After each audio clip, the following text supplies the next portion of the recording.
Sabarimala സ്വർണ്ണക്കൊള്ളയിൽ തന്ത്രിമാരുടെ മൊഴിയെടുത്തിരിക്കുകയാണ്. SIT അങ്ങനെ മറ്റൊരു നീക്കം SITയുടെ ഭാഗത്തു നിന്നുണ്ടാകുന്നു. കണ്ഠരർ രാജീവർ, കണ്ഠരർ മോഹനർ എന്നിവരാണ് SIT ഓഫീസിലെത്തി മൊഴി നൽകിയത്. സ്വർണ്ണപ്പാളി കൊണ്ടുപോകാൻ അനുമതി നൽകിയത് ഉദ്യോഗസ്ഥർ പറഞ്ഞ പ്രകാരമാണെന്ന് തന്ത്രിമാർ അറിയിച്ചു. ദൈവഹിതം നോക്കി അനുമതി നൽകുക മാത്രമാണ് തന്ത്രിയുടെ ചുമതലയെന്നും ഉണ്ണികൃഷ്ണൻ പോറ്റിയെ അറിയാമായിരുന്നുവെന്നും തന്ത്രിമാർ മൊഴി നൽകി. ശബരിമല സ്വർണ്ണക്കൊള്ള കേസുമായി ബന്ധപ്പെട്ട് തന്ത്രിപരമ്പരയിലെ രണ്ടുപേരുടെ മൊഴിയാണ് രേഖപ്പെടുത്തിയത്. കണ്ഠരര് രാജീവരര്, കണ്ഠരര് മോഹനര്. ഉണ്ണികൃഷ്ണൻ പോറ്റിയുടെ മൊഴിയുടെ അടിസ്ഥാനത്തിലാണ് ഇരുവരുടെയും മൊഴി രേഖപ്പെടുത്തിയിരിക്കുന്നത്.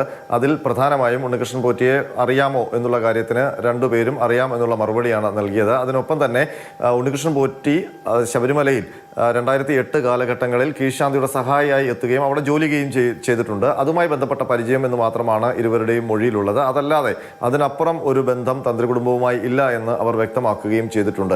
അതിനൊപ്പം പ്രധാനപ്പെട്ട മറ്റൊരു ചോദ്യം SITയുടെ ഭാഗത്തു നിന്ന് വന്നത് അത് ഈ ദ്വാരപാലക പാളികളും കട്ടളപ്പാളിയും അങ്ങനെ അതടക്കം ശബരിമല സന്നിധാനത്തെ സ്വർണ്ണ ഉരുപ്പടികൾ പുറത്തേക്ക് കൊണ്ടുപോകുന്നതുമായി ബന്ധപ്പെട്ട അനുമതി സംബന്ധിച്ചാണ്. അതിൽ ദേവഹിതമനുസരിച്ച് അനുജ്ഞ നൽകിയിട്ടുണ്ട് എന്നാണ് തന്ത്രിമാർ പറഞ്ഞത്. അതിനൊപ്പം തന്നെ അവർ കൂട്ടിച്ചേർക്കുന്നത് ദേവസ്വം ഉദ്യോഗസ്ഥർ നിർദ്ദേശം നൽകിയതനുസരിച്ചാണ് ഇത്തരമൊരു അനുമതി നൽകിയതെന്നാണ്. അതല്ലാതെ സ്വന്തം ഇഷ്ടപ്രകാരം അതല്ലെങ്കിൽ ഉണ്ണികൃഷ്ണൻ പോറ്റി അവരോട് പറഞ്ഞിട്ട് ഉണ്ണികൃഷ്ണൻ പോറ്റിക്ക് വേണ്ടി ഒരു ഫേവർ എന്ന നിലയ്ക്കോ ഏതെങ്കിലും തരത്തിൽ അങ്ങനെ ഒരു അനുജ്ഞ നൽകിയിട്ടില്ലെന്നും അവർ വിശദീകരിക്കുന്നുണ്ട്. ഏതായാലും ഈ മൊഴിയെടുപ്പിന്റെ വിശദാംശങ്ങൾ പുറത്തു വന്നതിന് പിന്നാലെ അക്കാര്യം കണ്ഠരർ രാജീവരര് സ്ഥിരീകരിക്കുകയും ചെയ്തു.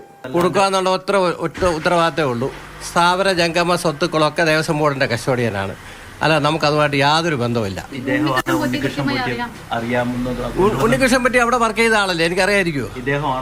ഞാനല്ല കൊണ്ടുവന്ന് അത് വേറെ, അതൊക്കെ SITയുടെ അടുത്ത് പറഞ്ഞിട്ടുണ്ടാകുന്നു. എനിക്ക് നിങ്ങളുടെ അടുത്ത് പറയാൻ ഒക്കത്തില്ല. ഏതായാലും ഈ കേസിലെ പ്രധാന പ്രതിയായ പത്മകുമാർ ഇപ്പോൾ SITയുടെ കസ്റ്റഡിയിലാണ്. പത്മകുമാറിന്റെ മൊഴി നിർണായകമാണ്. ഒരു പക്ഷേ ഇപ്പോൾ തന്ത്രിമാർ നൽകിയിരിക്കുന്ന മൊഴിക്ക് വിരുദ്ധമായി അല്ലെങ്കിൽ അവർ പറഞ്ഞതിന് കൂടാതെ കൂടുതൽ എന്തെങ്കിലും പത്മകുമാർ വിശദീകരിച്ചിട്ടുണ്ടെങ്കിൽ അതുമായി ബന്ധപ്പെട്ട ചോദ്യം ചെയ്യലിന്റെ ഭാഗമായി തന്ത്രിമാരെ വീണ്ടും വിളിച്ചു വരുത്തി മൊഴി രേഖപ്പെടുത്താനുള്ള സാധ്യതയുമുണ്ട്.